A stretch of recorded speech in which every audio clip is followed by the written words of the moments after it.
Hello ladies and gentlemen, and welcome back to my channel for another 1/9 scale anime figure unboxing and review video.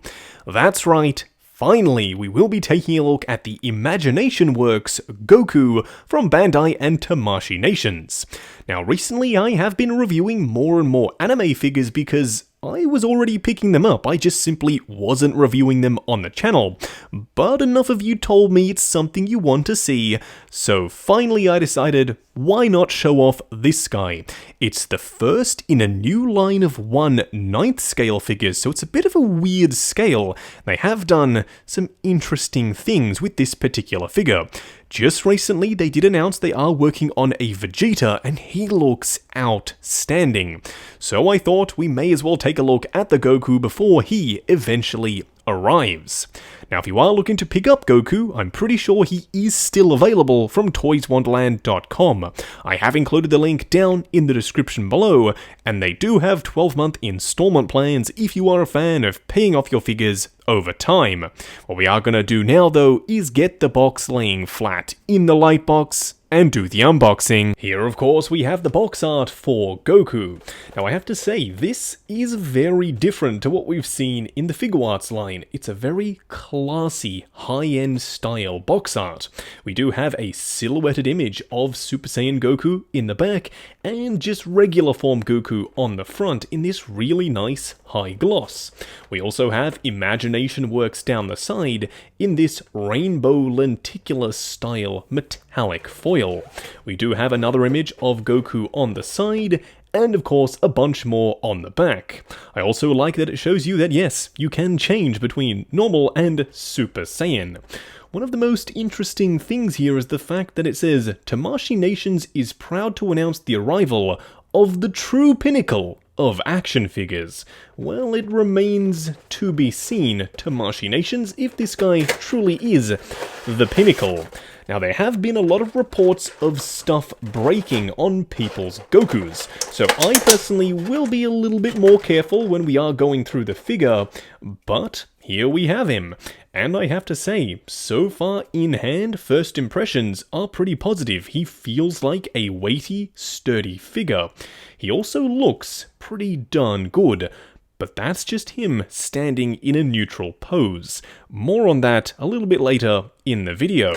Now you can see he comes with 1 and 2 trays, so what we are going to do now is get all of his accessories laid out in the light box and take a closer look at everything he comes with. And here we have all the bits and pieces that come with Goku.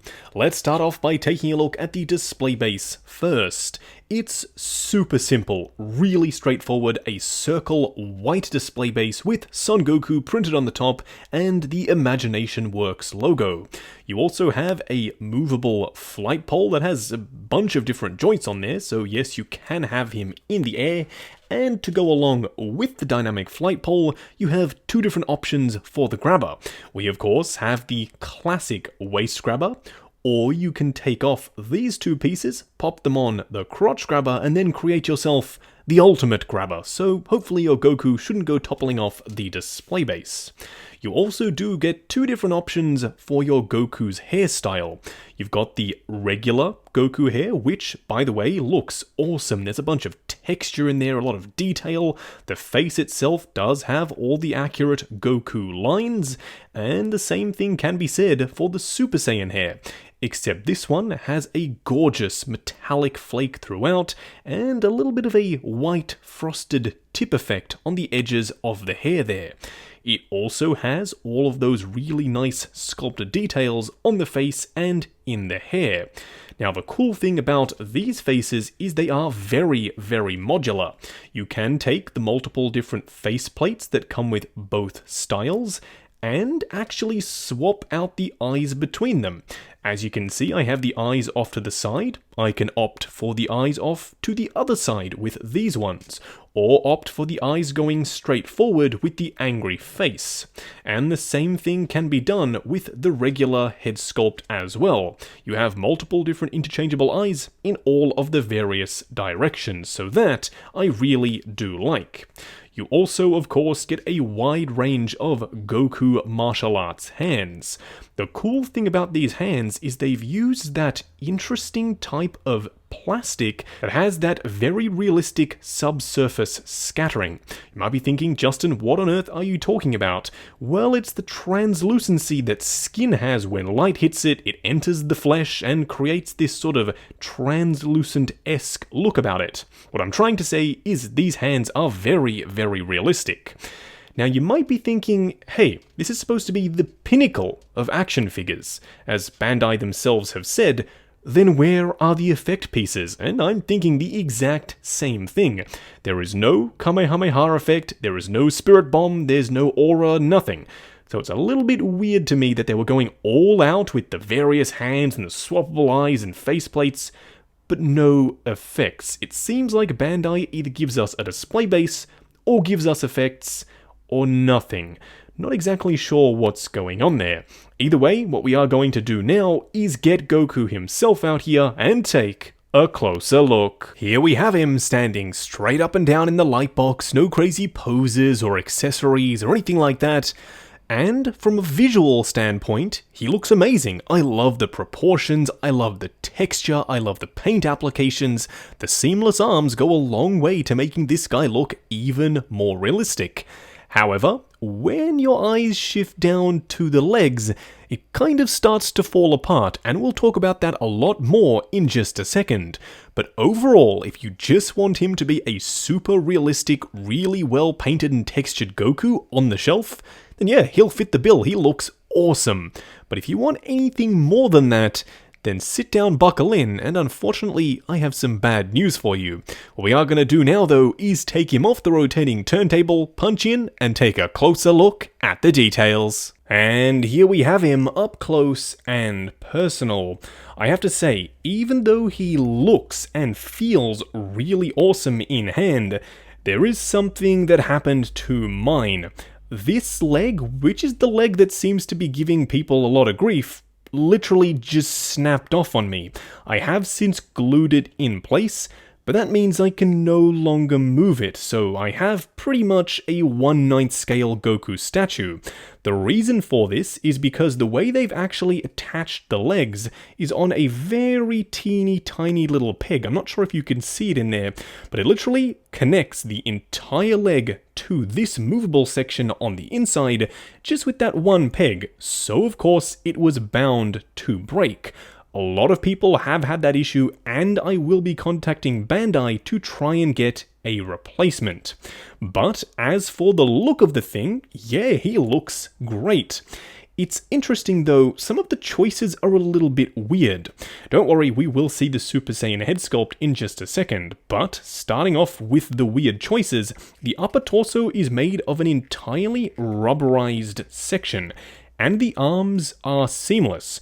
While that looks great in isolation, when you take a look at the legs, it's like the design brief was completely flipped. They've gone for a fully segmented, jointed look. There are a bunch of different moving sections, which move just fine, as long as they're not breaking, obviously. But because they are so broken up, it does a bit of a disservice to all of the seamless stuff up on top. Not exactly sure what was going on here. The cool thing though is there is so much texture. He looks incredible. I'm kind of imagining this as the Jump Force character model for Goku. That's kind of what I'm seeing here. He looks great, the proportions are on point, there is a bunch of texture, the shading looks awesome, but he still kind of looks a little bit weird, especially with the mismatch between the upper torso and the legs. As for the seamless arms, they look great and they do move just fine. They are a relatively thick style material. As you can see up the top there is definitely a decent density there, so hopefully if you do have them bent for a longer period of time, they don't end up cracking. But unfortunately, silicon is silicon, and silicon cracks. We've already seen people who own this guy having cracked arms. It would have been really nice if they'd included a swap-out pair of arms that had joints. That way we could decide if we wanted to go with these or the jointed arms. And I'm pretty sure, because all of this is fully jointed, people would have gone with the jointed ones. Coming down to the legs, it's a very unique and interesting design. As for the crotch section, it's a little bit weird in the way they've done it. It's very gappy. When you move the legs forward and back and in and out, a lot of stuff becomes revealed and more gaps become evident. Not exactly sure what's going on with the design. But, once again, and I don't mean to beat a dead horse here, from a neutral stance, yeah, he looks awesome. But at the end of the day, we aren't buying these to be statues, we are buying them to be figures, and when you move the leg out and it creates an absolutely horrendous gap like that, yeah, it is far less than ideal. And then when the leg breaks on you, it's even less than ideal. Coming down to the boots though, these look awesome. They have a nice red stripe down the front, there's detail on the underside, he does have his toe articulation, and overall, they've done a great job with the shading throughout the entire thing. The high spots are highlighted, the shadows have washes in there, and overall, it's a very visually appealing figure. But at the end of the day, it's going to have to be up to you whether or not this is something you can live with in terms of the design. Maybe when Vegeta comes out, we'll get a 2.0 version of Goku. Now I know a lot of you are waiting to see the Super Saiyan head sculpt, and here we have him in Super Saiyan format. I have to say, I much prefer this figure with the Super Saiyan hair on. He looks fantastic. There's something about the really light shading over the gi that kind of lends itself to the Super Saiyan aura, and I think that matches perfectly with the hair. Plus, I really like the expressions on the Super Saiyan sculpt here. Now, I have to say, I am really trying to like this guy. I love the texture, I love the paint applications, the swappable eyes, the face sculpts. I even like the seamless arms. But there is just something about it, maybe it's because mine broke, and now I'm jaded. But nevertheless, he is a decent figure if he's not broken. It's just a couple of things which you'll have to get over when you pick this guy up, such as the weird slits and cuts in the lower part that I'm just really struggling with. But overall, at the end of the day, taking a look at him on the shelf, he does look pretty darn awesome. Now for a quick side-by-side comparison, for those of you wondering what on earth 1/9 scale is, here we have Goku standing alongside a 1/6 scale Naruto. Now I know fans of Dragon Ball don't really like Naruto and vice versa, but nevertheless, here we are crossing the streams, if you will, and as you can see, he is roughly half the height of Naruto here. Whereas, as you'll see in just a second, compared to a Figuarts figure, he will be slightly taller. So it's this weird in-between scale that I'm not exactly sure why they decided to make. If anything, I would have thought 1/8 or 1/6 scale would have been the way to go. But no, Bandai decided we're going to do 1/9 scale, so that's pretty much exactly what they did. As promised, here we have him standing alongside the Figuarts version of Bardock, aka his dad, and as you can see, he is a head or so taller than Bardock. I'm not exactly sure still why they have gone for this scale, it's just a weird one. If we are going to get a really thought out, strong line of figures going forward, then yeah, I'm all for it. But so far, having already broken my Goku, I'm not all that excited about getting more figures in this line. Just going over articulation on Goku. Now do bear in mind, this is my personal copy of the figure, and it's already broken, so I'm going to be a little bit more careful. I don't know what to tell you, I almost want to say don't move this right leg at all, because that's the one that seems to be snapping for a lot of people. But then it kind of defeats the purpose of having a posable action figure. So please, just be careful when you do get yours out of the box. Starting off with the head sculpt, there is a ball joint at the base of the head and also at the base of the neck, so you do get a fairly decent range of motion in pretty much all directions. The arms themselves will go up to about there, they will go forward the full way, and yes, there is a butterfly joint up on top. The cool thing is because of this rubbery style upper section, it does move nicely out of the way. There is a swivel at the bicep, a double bend at the elbow, and a 1/6 scale style wrist peg for the hand. The torso does have a ball joint at the waist, and you can get a little bit of crunch, pivot, and swivel side to side. The The legs, I'll move the non-broken one, go forward to about there. They will go out to about there. Yes, really, that is the limit. And you do have a swivel at the thigh, a double bend at the knee. Now coming down to the boot, you have a swivel at the top of the boot, another swivel down below, and one of those joints that have a moving section forward and back, plus a swivel at the front of the shoe. And then lastly, toe articulation for good measure. Just wrapping up on the Imagination Works Goku. Now I do apologize if any of these final poses look a little bit stale and stiff. Don't forget the leg on mine completely tore off, so it is kind of fixed now. I can't really go crazy with the posing as much as I would like to.